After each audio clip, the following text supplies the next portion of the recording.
I'm going to walk you through a level P text and how a level P text differs from a level N text. But I do want to mention this one comes from the Fountas and Pinnell Read System, of course, and it is book 131. So this one is called Please Pass the Maple Syrup. And one of the big differences of a level P text compared to a level N is the content. Although this book is about maple syrup, a child probably doesn't have much experience with maple syrup other than having tasted it before. So the content here really becomes something that readers don't have personal experience with. And that's okay because at a level P, a child has demonstrated a certain level of reading proficiency, and now they can learn new things by reading about them rather than focusing on the process of reading itself, if that makes sense. A level P becomes more about what they're reading, and the previous levels were still a little bit about decoding and learning new structures in the reading as well. So a lot of kids at this level really enjoy reading because they're learning so many new things, and they can find books that are about topics that interest them that they might not know a lot about, but that they want to learn more about. Um, so when I scroll down, you will see that we have a table of contents, which is still very typical for a nonfiction text at a level P. And but there's quite a few other organizational pieces that we see here. We will have, there it is, we have a map, we have a graph, there's some little step-by-step boxes in this particular book. There's a little insert about the different tools that are used for collecting the maple syrup. There's another little chart about gallons.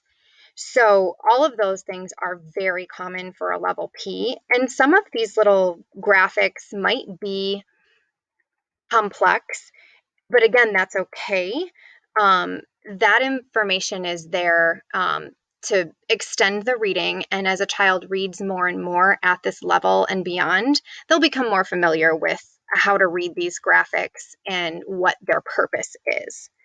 I'm going to scroll all the way down so you can also see that there's a glossary, which the glossary is nothing new. We've seen that before, but a big difference here is how many words are in the glossary. The vocabulary at a level P text can certainly be challenging because, like I mentioned, these are areas that children don't have a lot of personal experiences with, so they're not supposed to know these words. And they may not be words that they'll remember for the rest of their lives either. But the words here are there are more of them than there were at a level N. I think the level N only had 3, and here there are quite a few. And even the use of these words might not be the way that a child has seen them before, if they've seen them. So, for example, the word amber, they might know as a classmate's name, not as a color. The word contract as a verb, a child may have never heard it as a verb. And then certainly words like sap and sapwood and spile and sugar maker, those are all things that a child would not know and would have to use the glossary for, and that's okay because that is a big feature of a level P. Other than that, we're still going to see words with suffixes, prefixes, multi-syllable words. The illustrations in this book are all still in color, which is typical of the Fountas and Pinnell books, but it is possible if you're looking for a book in a library to, around this level, start getting more black and white illustrations rather than in color. And then I think one other feature of a level P text is just some of the ideas and themes might require the child to take on a different perspective. Now, this book is not a great example of that.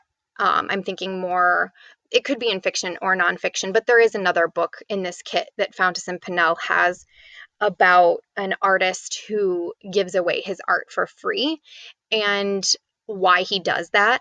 And that's kind of an idea that a child might not have considered before. Why would someone who's working choose to give away their work for free when they could be making money? So it's a shift in perspective, which is something that you could start to see around a level P. It's very much expanding the child's thinking and giving them exposure to new vocabulary and just new knowledge.